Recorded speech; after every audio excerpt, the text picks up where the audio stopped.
The Ninth Circuit strikes down one of California's gun bans, plus an exclusive interview with Alan West on his bid to replace the NRA's Wayne LaPierre. That and more on this episode of the Weekly Reload Podcast. I made the devil run. I gave him poison just for fun. All right, welcome, ladies and gentlemen, to another episode of the Weekly Reload Podcast. I'm your host, Stephen Gutowski. I'm also the founder of thereload.com, where you can head over and check out a membership today if you would like to get exclusive access to our reporting and analysis that you will simply not find anywhere else. We take a sober, serious approach to firearms journalism, and we break some of the biggest stories out there in the gun world. And this week's story is about our guest, Lieutenant Colonel Alan West, who has decided to run against Wayne LaPierre for the Executive Vice President position of the NRA. Welcome to the show. Good to be with you, Stephen. Thanks for having me. Absolutely. We appreciate you joining us to give a little bit more insight into your campaign here, what you're doing. Obviously, this is a board election, right? So it's not the direct members who will decide who's ultimately picked for EVP, but the board will vote on that. But, it's interesting to have you on, hear why you're running and some of your concerns and what you would do with the organization. So why don't we just start off with, why are you running? Why did you decide to do this? Well, I was asked to by several members, former members, current members, and also others who are very concerned about the future of the National Rifle Association. I was contacted via email last week and asked to think about this and consider it. And of course, they put out a press release saying that they were seeking to draft me. And I told them that I needed time with the wife and the family to pray about this and to discuss it with them, because it's a huge endeavor, which definitely affects the family as well. A lot of travel time being away. And so over the weekend, we made the decision to go forth. And I'm not running against anyone. I'm running for the National Rifle Association, for its membership, because I think it is so important when you look at the assault that the progressive socialist left is making against all of our constitutional rights, but most importantly about the Second Amendment rights, because as history has taught us, if you don't have the ability to protect and defend yourself, then you are open to tyranny and totalitarianism. And that's why they are seeking to tear down the Second Amendment here. We need a strong National Rifle Association in order to preserve that right and that freedom. Okay. But certainly, obviously, the NRA has a leader, executive vice president right now, and it is Wayne LaPierre, and he's been in that position for 30 years, right? And certainly he's been the subject of a lot of controversy the last several years, accusations of corruption, of misspending NRA money on personal expenses like private flights and suits and yacht trips and vacations, things of that nature. Is that what ultimately is motivating you in this at all, or what? Well, what's motivating me is a call to service. I mean, I served 22 years in the United States Army. My family is all about serving this country. And on 31 July 1982, I took an oath to support and defend the Constitution. And so when I see that this organization, which is the nation's oldest civil rights organization, that is a defender of one of those constitutional rights and our Bill of Rights, we don't want to see our organization not be able to be focused and being out there on this ideological battlefield. So I think that when you look at the people who came to me, that's what the nature of a real, true servant is. And if someone that has taken the oath to this country to support and defend the Constitution, that oath does not have a statute of limitations. So I'm not focused on a person. I'm focusing on making sure that the members get what they expect out of an organization that they're giving their donations to, their sweat equity and their treasure and their resources, to be able to make sure that they have the ability to keep and bear arms. And speaking of the people who put together this draft campaign to get you to run, you got the current board member, Phil Journey, right? And then a couple of former board members like Rocky Marshall, for instance. And they've been trying to reform the organization from inside for several years now, since these corruption allegations broke back in 2019. And, they haven't been very successful in terms of, changing leadership, or in the bankruptcy, they tried to get an independent examiner appointed to look through the NRA's finances. They've tried to intervene in the New York lawsuit, the corruption lawsuit against the NRA. headed up by Attorney General Letitia James, Democrat there. What makes you confident that you'll be more successful in this current reform attempt? Well, I don't know if I will be successful, but you have to at least have the opportunity to try. The motto of the British Special Air Service, their SAS, is "Who dares wins." And so we sit back and do nothing. That's one of the things that Sir Edmund Burke talked about, is all that is necessary for the triumph of evil is for good men and women to do nothing. So I applaud these directors and former directors who understand their fiduciary responsibilities and duties to the membership of the National Rifle Association as board members to make sure that they're trying to correct this ship. And as you know, going back to 2019 in Indianapolis, I was one of the first people that stood up and said, we've got to do better. We've got to regain the trust and confidence. And I did call for the resignation of Wayne LaPierre. And of course, stepping out and doing that publicly, that resulted in my losing a committee leadership position. I was set to be the vice president of the outreach committee and several other things. And last year in August of 2021, when I see that there is no real effort to do what is necessary for the change in leadership, for the reformation of the National Rifle Association, so that we can get back focused to our core competencies, I decided to resign quietly from the board last fall. Why did you decide to do that quietly instead of making more of a public statement about it? Because I'm a quiet professional. I say what needs to be said, and if people don't want to heed to it, then I'll just move on. Because I think one of the most important things for me, and having served in the military, is honor, integrity, and character. And I want to see that restored to the National Rifle Association. And I believe that there is a cabal of individuals that, for whatever reason, they don't want to see these reforms, which is so necessary, and they have put this organization at risk. When you look at the lawsuits that is pending from the Letitia James, the New York Attorney General, and the court trial that's coming up in October. So either the board can decide that they want to reform and change the leadership, or someone else is going to decide. And I don't think we want the state of New York making that decision. And obviously, Letitia James has had a long-term history with the NRA, where she was one of its most vocal opponents in New York. She ran against the organization while she was campaigning to be Attorney General, called the NRA, a domestic terror organization. The NRA says that this cast doubt on her claims about corruption, on this whole suit. Do you believe that her suit is politically motivated and therefore everything she said is in question, or how do you view this situation? Well, everything about the progressive socialist left is intentional and purposeful, and they, without a doubt, have a target set on the National Rifle Association. But the other thing that you have to make sure of is that you never allow your enemy, your opposition, your adversary to have a gap by which they can exploit you. And so I think she has found that gap, and she stepped right into it. And let's be very honest, none of these claims or things, assertions or allegations have panned out to be false. I mean, they're all true, and that has had a very detrimental effect on the National Rifle Association, its membership, its donations. We're not able to have the type of programs that we had, a few years back. We've seen a lot of loss in staff members. And so by way of creating that gap so that she could come in and exploit this organization, we're not able to focus the NRA on its core competency and mission.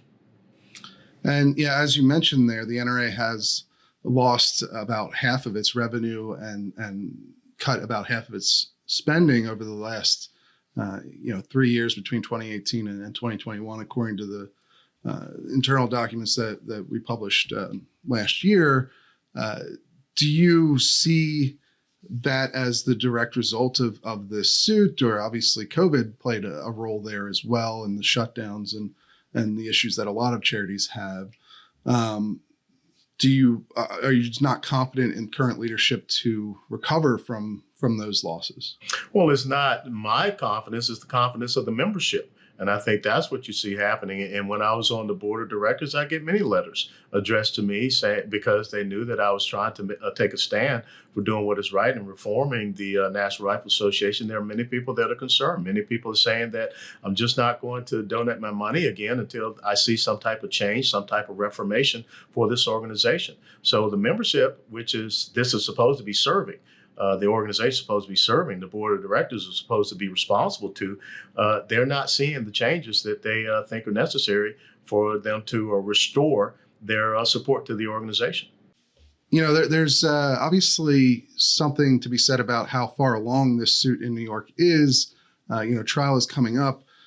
Do you believe that by changing leadership internally at this point, that's actually going to have an effect in that case? Do you think that will stave off this request from the Attorney General to have a court-appointed overseers take over control of the organization? Well, I agree. I think when you show that we're going to take corrective action, you take away the sting that they're attempting to impart upon the National Rifle Association. So I think that's why this is a critical decision. And again, it's up to the board. I've been on the board. I've been a firm supporter of our Second Amendment. People know my record and my history, and so that's what we're going to stand upon.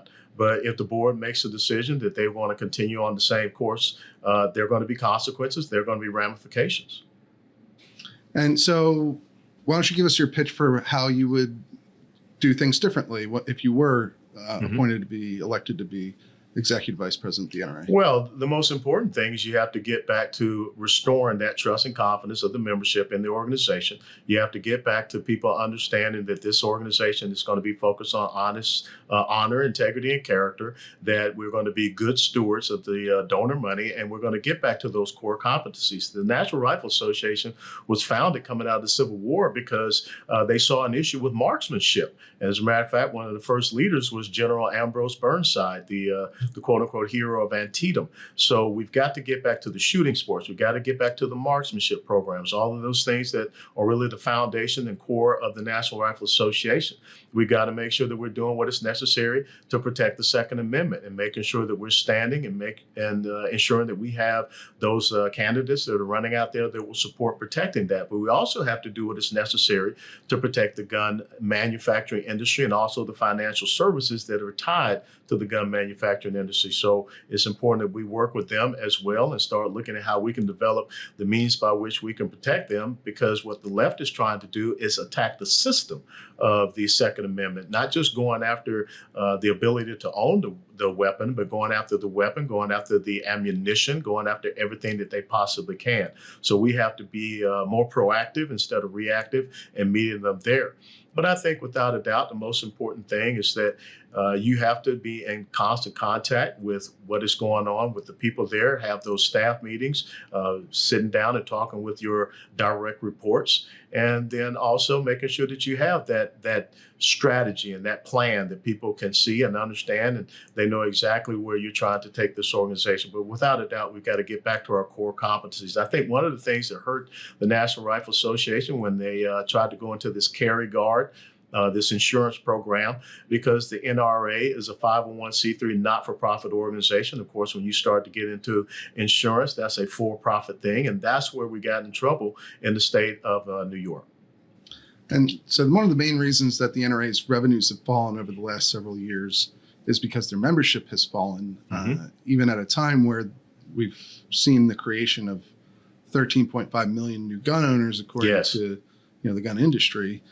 And so how would you get those people back? How would you bring the people who've become skeptical of the NRA back into the fold? That's what I'm saying.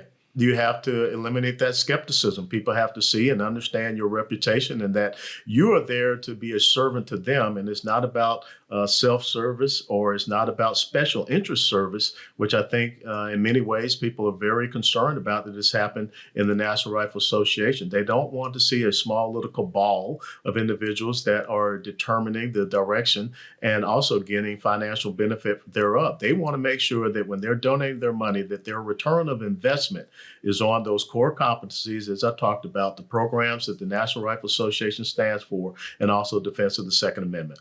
So it's a trust and confidence issue. And as far as transparency to the organization, bringing that to members, how would you go about doing that?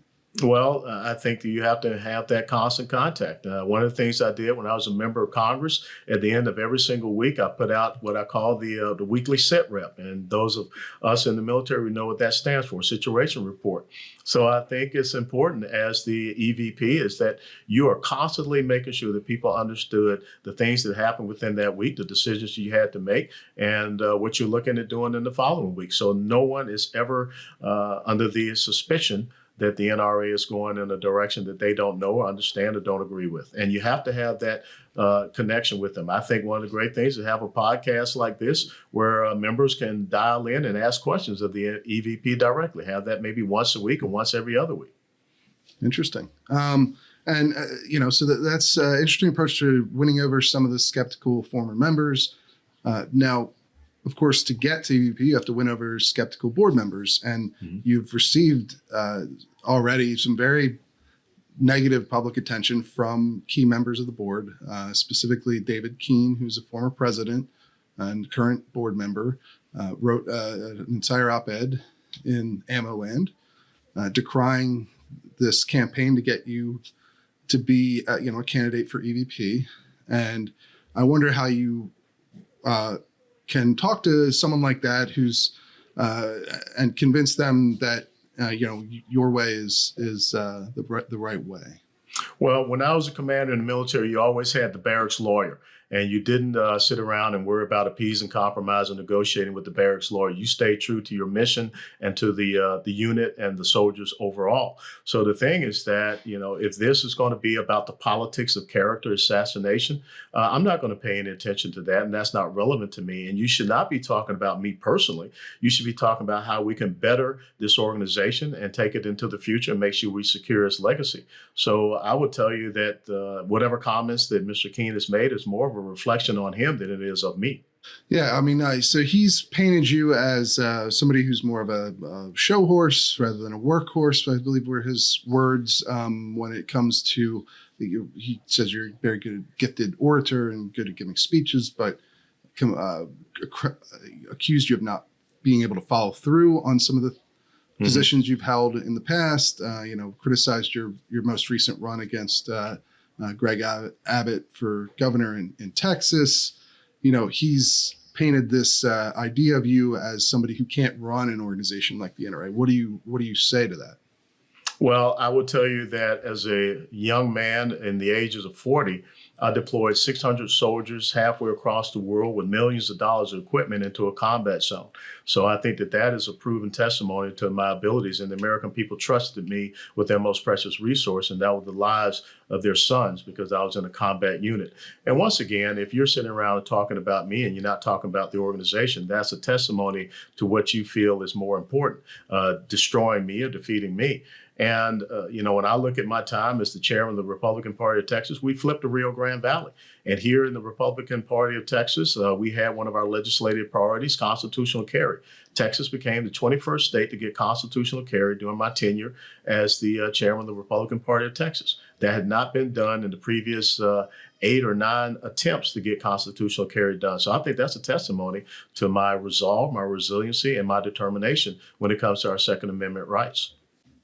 And so you're going to actually be the second person now to challenge or to be put on the ballot alongside Wayne LaPierre, or be nominated alongside him for EVP, really in the last, 30 years. But the last one that happened was last year with Rocky Marshall, who's now supporting you.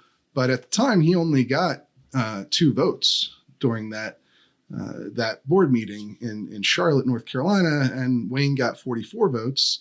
So, it seems like that's a pretty big hill to climb.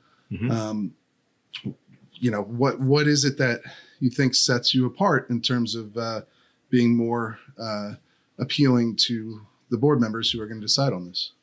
Well, I think the board members will make that determination. My reputation precedes, and that's what you're going to run on, my resume and my reputation. And if they decide that I'm not the guy that they want to have, and they want to continue down the path that they're on, then I believe it goes back to what Albert Einstein once said: the pure definition of insanity is to continue to do the exact same thing and think you're going to get different results. So it is not on me, it would be on them. And again, I'm not looking at trying to get a new job or something like that. I'm quite busy as it is right now with the positions that I hold.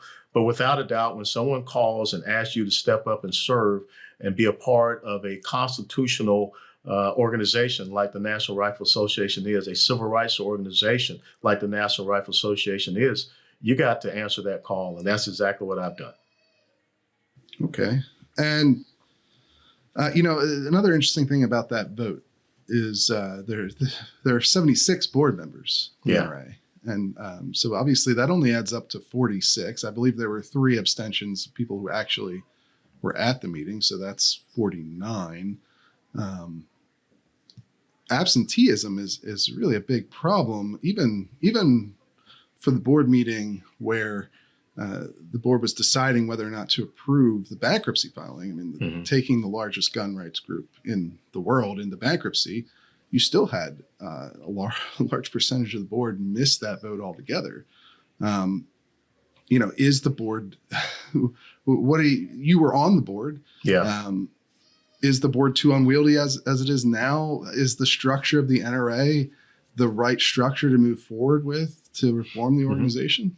Well, I will tell you, if I'm correct, the world's largest corporation, ExxonMobil, I believe they have about 15 or 16 board members. So I think that that's something that the board needs to look at so that we pare it down and we make sure that we have board members that are going to be responsible, they're going to be accountable and understand their fiduciary responsibilities and duties.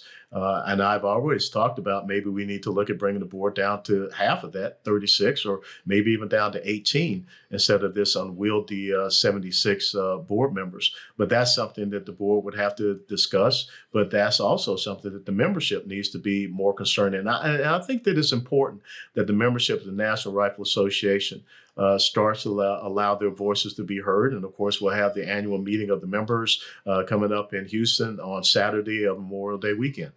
Mm-hmm. Yeah, I guess that gets to another point about the structure, the way that the NRA operates. Board members, there's been at points there have been over 5 million members, the NRA, but millions of those members aren't eligible to actually vote in the board elections. And then, of course, you have issues with who gets to be on the ballot for those board elections, Yes. because the nominating committee of the board gets to decide in large part who makes it on that ballot. Mm-hmm. And so it can be very difficult for people who want to reform the group to actually enact any sort of change through the way that the NRA operates today. You have to be a lifetime member or a member for 5 years in order to vote. Mm-hmm. They just actually made it more restrictive on who can run for the board in 2019 by requiring you to be 5 years as a life member before you could run for the board. There's a lot of things that make the internal changes take a lot of time and effort, which may be part of the reason why there hasn't been that much internal change in terms of these last 3 years. So, I guess it's just, do you think there should be a major overhaul of how the NRA operates, or do you think this system is something that you can work into to enact change? Well, I think what you just talked about was the whole thing, again, about transparency, trust, and confidence. And it seems that you have an internal cabal that is more so interested in protectionism than it is about service to the membership. And this is one of the things that the membership needs to speak up and speak out about so that they can truly have a voice. Because when you start to narrow this down with such a select group are the ones that are really in control. And back in 2016, I did not make it onto the NRA board by way of the nominating committee. They refused my nomination, even though I was recommended by a sitting board member, Bill Daley, or former board member, Bill Daley at the time. I did it by petition. And so you really are talking about what we see happening across the country is the grassroots versus what some people have called an establishment. And that is even playing out, I believe, in the National Rifle Association. And that's causing this inertia or this paralysis and the lack of reformation that is needed in order to make sure that this organization is protected from the outside leftist influences that are trying to take it down. But of course, the people in charge of the NRA, including David Keene, who has also been in charge of the American Conservative Union, which runs CPAC, and has been in conservative politics for a long time. They argue that leadership structure, that those leaders who are in place, especially Wayne LaPierre, have been the reason that the NRA has had so much success over the last several decades. Changing gun carry laws, electing President Donald Trump. There's all sorts of accomplishments that they'll point to as to why this structure works and why current leadership is right. And then, of course, they will say that the accusations aren't true. Do you what's your perspective on that defense? Well, it kind of goes back to the Janet Jackson song, "What Have You Done For Me Lately?"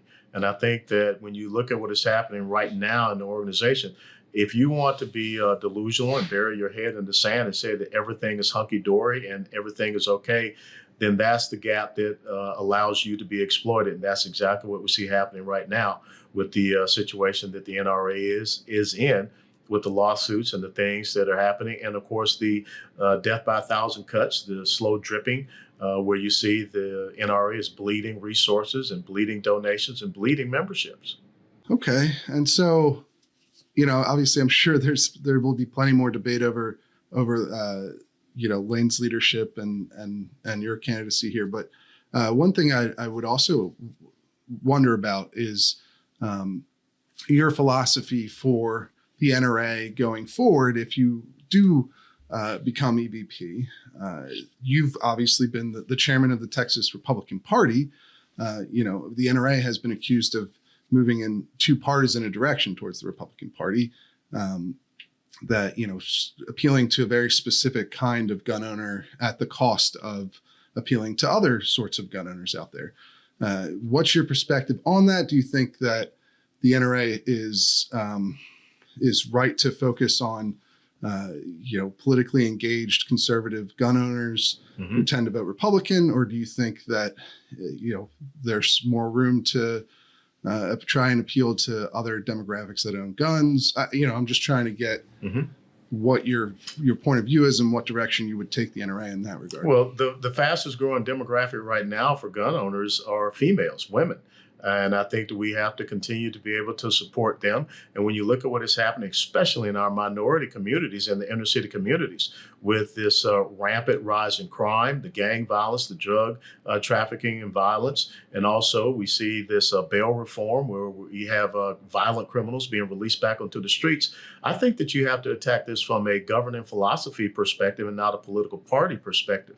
And when you understand our Bill of Rights, when you understand our Declaration of Independence, our Constitution, our constitutional republic, the Declaration of Independence, all the founding documents of this nation, it is all about the individual, their rights, their liberties, and their sovereignty. And the individual is sovereign over the institution of government. And when you make that argument to any group, Black, white, Hispanic, it doesn't, Asian, it doesn't matter. We talk about individual rights, freedoms, and liberties. The only way you maintain the other rights and privileges and freedoms that you have and liberties in the Constitution of our Bill of Rights is that you have that Second Amendment. And again, as I said, history has shown when you disarm people, you turn them into serfs and you turn them into subjects. Look at what is happening in China right now, where the government has told people that they have to stay locked in their houses, they can't come out. But the exact same thing was happening here in the United States of America. And no politician has the enumerated power to decide who or what is essential. But if all of a sudden we go down the path of the Hugo Chavez's and others who have said that the very first thing they wanted to do was take away the individual's ability and to own weapons, then it doesn't end up well. And I think that the strongest organization can make sure that we preserve this constitutional republic is the National Rifle Association. I guess there are people who criticize the NRA for being too partisan, for being too bombastic, and you are somebody who is very forceful in your rhetoric, and which appeals, I think, to probably a lot of NRA members, but does turn off some people, right? Either you respect and honor the Constitution or you don't. And again, it comes back to the oath that I took in July 1982, the oath that my dad took, my older brother took, my nephew took, and today my son-in-law took that oath. He's going to be enlisted into the United States Army, that we would support and defend the Constitution against all enemies, foreign and domestic. And right now, when you see what is happening in America, there is no doubt that people are seeking to undermine and to take away our constitutional rights and liberties that are enumerated in the Bill of Rights. And so we have to stand up and fight for that. Okay, understood. Congratulations, by the way, on that. That's wonderful news. Now, I guess just to wrap things up here, because I know you're a busy guy and you have another you have other stuff to get back to. But what is your final message to the board members who are going to decide this issue at the end of this month? Well, choose for yourselves. I think that everyone on that board knows who I am and what I stood for. There being on that board from 2016 to 2021. People know my support of the Second Amendment. People have seen me stand up strong here in Texas to make sure that we got constitutional carry here, and many of the other things that I see happening that are undermining that Second Amendment right. So the members will know that they will have someone that will be out there working for them and serving them, and not serving any other interests other than the interests of the NRA membership. So that's pretty much so the case. Do you plan to be at the annual meeting, I assume? Yeah. Yep. It's just a drive right down. Now, unfortunately, on Saturday, I have some events because it is Memorial Day weekend, and I have some events that were previously scheduled, but I'll be down there on Friday and also on Sunday for the NRA annual meeting.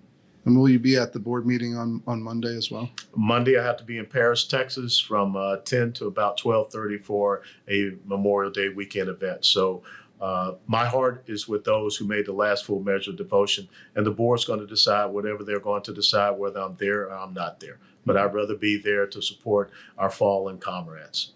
Okay. And that meeting will be open to NRA members, right, I believe. All the board meetings are, unless they go into executive session. Absolutely.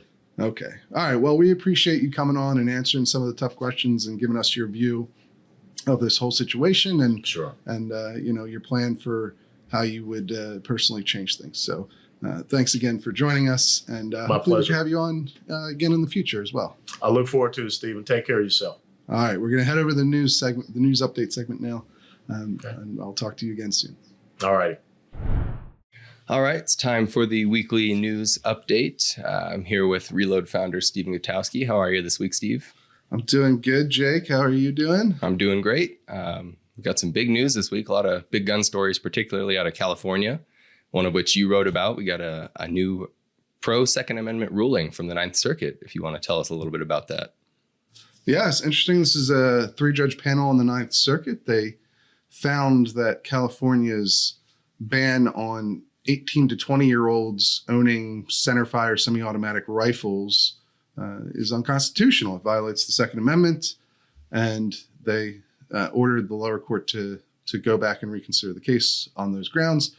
Interestingly, they did uphold a different ban, which was California's ban on 18 to 20-year-olds owning long guns, because that ban has more exceptions, a broader exception for anyone who obtains a hunting license. So they upheld that one, but they struck down what was much closer to a total ban on semi-automatic centerfire rifles.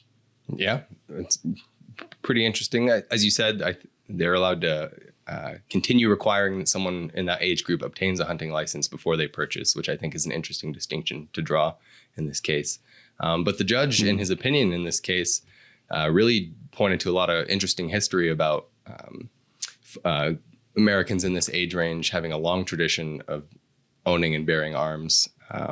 I thought that was particularly interesting. He had a really good quote from the judge in this case, talking about basically the history of young adults since the time of the Revolution carrying guns. Yeah, he said this was what's his name? He's a Trump appointee, Judge Ryan D. Nelson, and his quote was, "America would not exist without the heroism of the young adults who fought and died in our Revolutionary Army. Today, we reaffirm that our Constitution still protects the right that enabled their sacrifice, the right of young adults to keep and bear arms."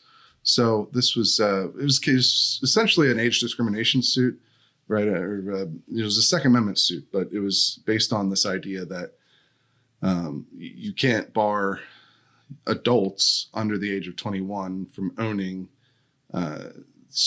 semi-automatic centerfire rifles, completely. There was an exception for law enforcement and people in law enforcement and the military, but the court found that was much too limiting, and that the logic used by the state in this case didn't work. It didn't there wasn't a reasonable fit between what they wanted to accomplish by reducing gun crime in California and how they went about doing it, which was by effectively just banning everyone from 18 to 20 from owning these sorts of rifles.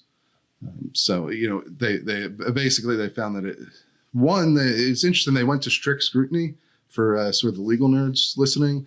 On this question, they went to strict scrutiny, which means that it's a much higher level of review, where most government restrictions fail to pass muster under strict scrutiny, and then they also argued that it wouldn't have passed under intermediate scrutiny either, which is the next step down as far as legal standards go. But sure, they effectively they just found that this law was punishing the vast majority of 18 to 20-year-olds based on the idea that some small minority of them would commit crimes with these firearms.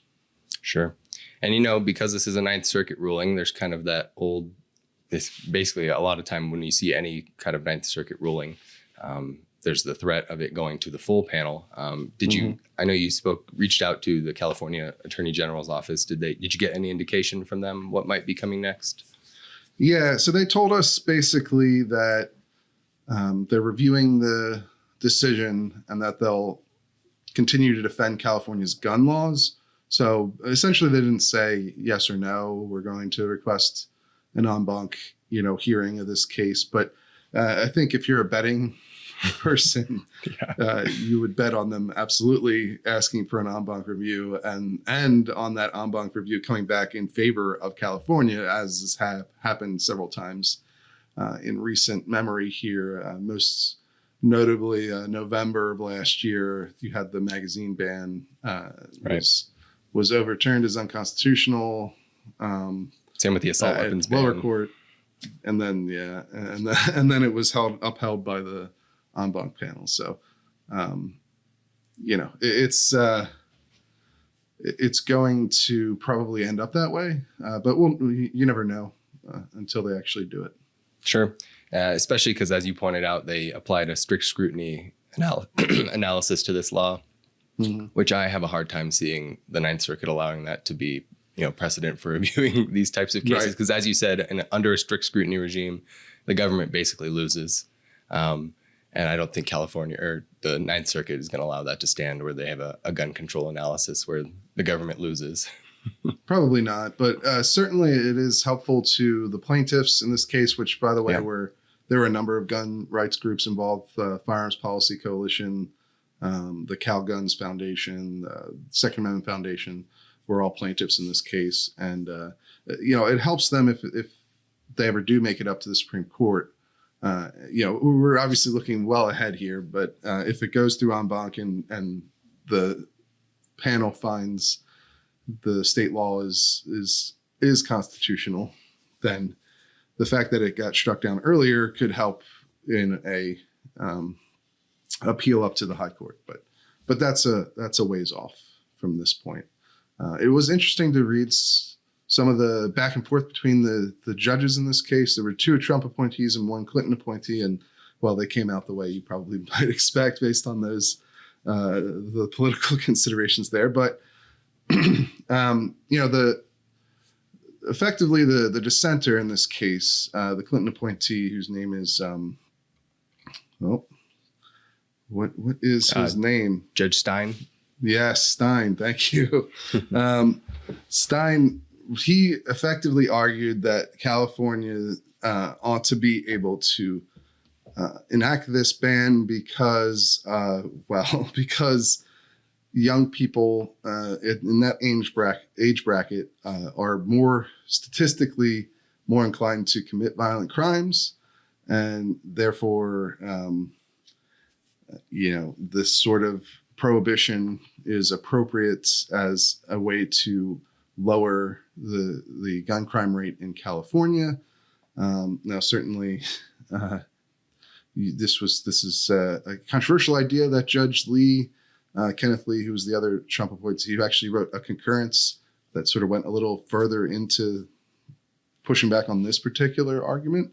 But he argued that, you could use that justification to infringe upon the right of any particular group based on a small percentage of bad actors in the inside of that targeted group. And so he said, here's a quote from Judge Lee: "If California can deny the Second Amendment right to young adults based on their group's disproportionate involvement in violent crimes, then the government can deny that right as well as other rights to other groups. For example, California arguably has a more compelling case if it enacts a similar gun control law that targets males of all ages instead of young adults. Statistics and science show that men almost exclusively commit violent crimes." So, he was sort of pushing back on the basic argument at the heart of how California tried to justify this ban, Right. which is that, this demographic commits violent crimes more frequently, so we can restrict their, gun rights in certain ways. But it's, fairly obvious why that line of thinking is problematic for a lot of people. No. And this is where the strict scrutiny analysis comes in, because obviously that's not very narrowly tailored to advancing the government's interest, which obviously is always keeping people safe, right? That's valid. Sure. But just to blanketly say, well, some of these people commit a lot of crimes, so all of them are now prohibited from purchasing guns, is not very narrowly tailored, and it's not going to pass muster under an analysis like that. Stein had another argument that I thought was interesting, which dealt more with the history aspect of this case, the historical restrictions on gun ownership. He pointed to this idea that during the founding era, people between the ages of 18 and 20, or anyone under 21, was considered either an infant or a minor, and therefore could have their gun rights restricted. And he said, quote, "Moreover, the historical record is replete with laws restricting the possession, buy, and sale of firearms to minors." So he's sort of effectively saying that people under 21, at least historically, were not actually considered adults as insofar as it pertains to gun ownership, at least. That was his argument. Right. Now, the other judges were not persuaded by this. Sure. Nelson, he said, the judge who wrote the majority opinion, said that the argument that the Second Amendment applies only to adults is, quote, strays from the most obvious historical interpretation and would need to be, quote, supported by powerful evidence to be convincing. But he said it is not. So, and he pointed to the Second Amendment. Here's his final quote from him before we wrap this case up. The Second Amendment refers to the militia, and young adults had to be in the militia and bring their own firearms. This reference implies at least that young adults needed to have their own firearms. So, that was sort of some of the historical back and forth in this case on, because we've talked about this before with, when we talked about the text history tradition standard that a lot of pro-gun activists are pushing for judicial review. That's not necessarily as clear cut as I think a lot of people like to believe. I mean, certainly the Duke Firearms Law Center has a whole catalog of gun control laws that go back, into the 17th or 18th and 19th centuries. And so, it's interesting to see that play out in an actual court case like this. Yeah, but it's as you pointed out, the fact that judges on both sides of the argument are now appealing to the historical record is kind of a win for firearms plaintiffs in terms of where the jurisprudence has shifted since Heller. The fact that you now have judges on both sides of the issue now appealing to text history and tradition, whereas that wasn't typically the case before. So it's interesting to where the Overton window has moved. Yeah, certainly. Another story that we had this week from you could turn into a court case relatively soon, or is a court case in a certain regard, but might this particular change might add fuel to it, is also out of California, which is that the state removed H&K's popular USP handgun lineup from the Safe Guns roster. Can you give us a little more detail about what happened and what it means? Yeah. So it's pretty sudden. No one really had any warning. It just a bulletin was distributed by the California DOJ to all the FFLs in the state, essentially listing by model all of the USPs that were remaining on California's handgun roster, saying that they were no longer certified and thus could no longer be sold legally in the state. And it failed to elaborate why and just deferred everyone's questions to H&K. Yeah, it's weird, right? They're removing USPs from this list of guns that you're allowed to buy in California, which for people who don't know is they have a list called the handgun roster, which is supposed to list safe handguns that can be legally bought by Californians. They have to have a number of different features, but they removed these guns from that list. And then didn't say why. They said, go talk to H&K, right? Which is kind of weird. You reached out to both, but you didn't hear anything substantive back from either one, right? Yeah, H&K never responded. And then the California DOJ just reiterated their bulletin that they sent out to the FFLs to me. So we don't have a lot of clarity on what could have caused this. Under state law, there's a couple reasons why a handgun might get removed from a roster. One is just that a company that has an approved handgun fails to pay California's annual fee associated with the privilege of having their handgun on the roster. So that's a possibility, and that could be why they're deferring people to H&K. We don't know. A couple of the other criteria is that a gun maker might alter the design of a handgun that was previously approved, and once it's been altered, it no longer qualifies as approved on the roster. And then third, the state can just suddenly decide, upon further review, this actually isn't a safe handgun, and therefore it can't be sold in the state anymore. So a little unclear as to what happened here with the USPs. Nothing has really changed with the USPs since they've been approved. So it's tough to say for sure what happened to get them all kicked off the list. Yeah, and we should get into a little bit of why I think this might embolden the legal challenges to the handgun roster or create new ones. Sure. Yeah. So California's handgun roster law goes back to 2001, but over time it has kind of gradually ratcheted up with what criteria is involved in getting approved for sale. Right. Particularly with their most recent addition of microstamping requirements. For those of you who don't know, microstamping in theory is the idea that a gun's firing pin will imprint a unique symbol basically on the primer or the primer of a spent shell casing, and that supposedly will help law enforcement be able to associate a shell casing found at a crime scene or whatever with a particular gun. The only problem is I think they want to put imprinted on two different parts somehow. I think so too. Yeah. As well.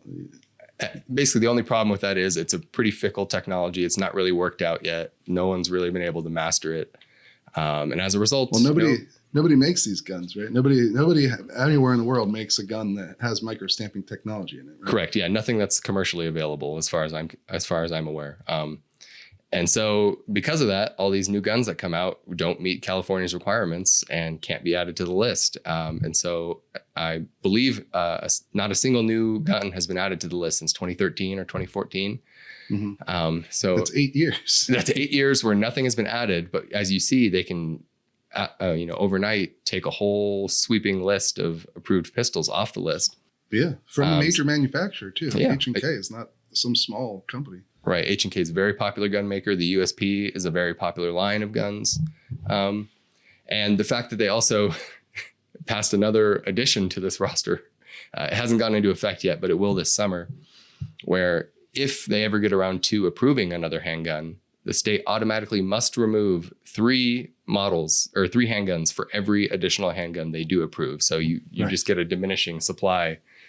Which has a lot to do with safety somehow. Right, yeah, I guess like 3 previous guns that were deemed safe by the state are no longer safe because they added a new model. Right. Which there's not a lot of logic in there. But I mean, of course, I think a lot of people would question the very concept of this safe handgun roster because who's exempted from from this list? Right. Yeah. As usual, law enforcement is exempt, so they are allowed to own and carry unsafe handguns around the state. Right. Which makes very little sense if your goal is if your interest here is about the safety of the handgun involved. Right. And then obviously the vast majority of other states do not have such a roster. There are a couple states, though, that do have.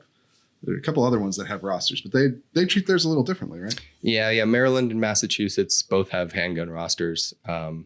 But just my cursory review of theirs, the guns that they seem to have included on their prohibited roster list are like really old and really cheap pistols.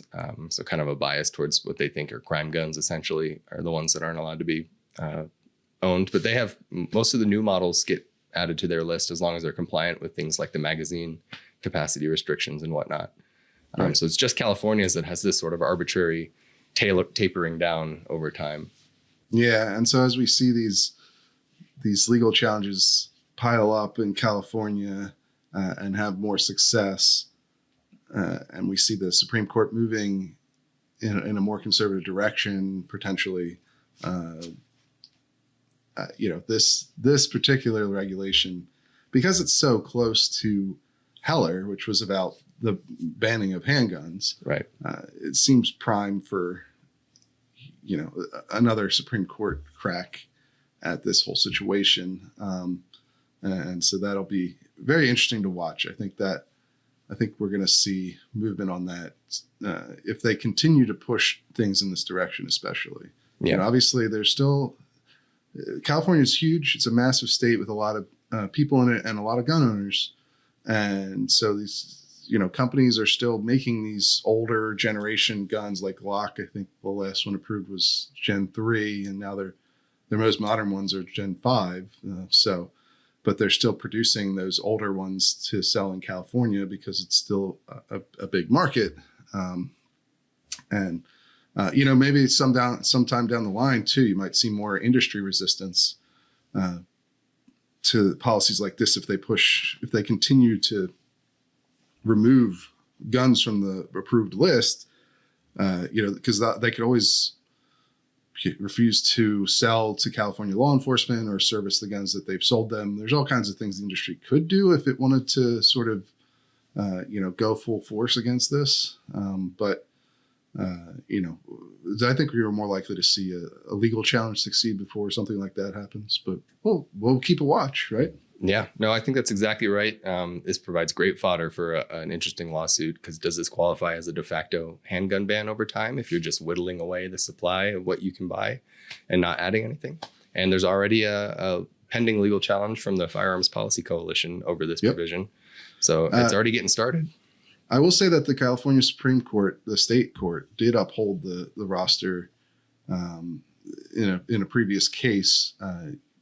So, they have had some success in defending the law thus far.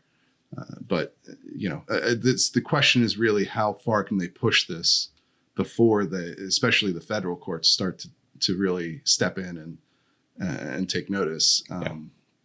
So, that remove 3 to add 1 law is kind of symbolic at this point, because the microstamping requirement makes it effectively impossible to add new guns. But if it ever did happen, you're going to see that list get whittled down to nothing pretty fast. That's right. It's already super limited. So you have these sort of random, no explanation removals that they keep piling up too. I think that's another sort of waving the red flag in front of the bull situation with federal courts. But we'll have to wait and see what comes of all this. But anyway, that's it for this week. We appreciate you guys tuning in for another episode.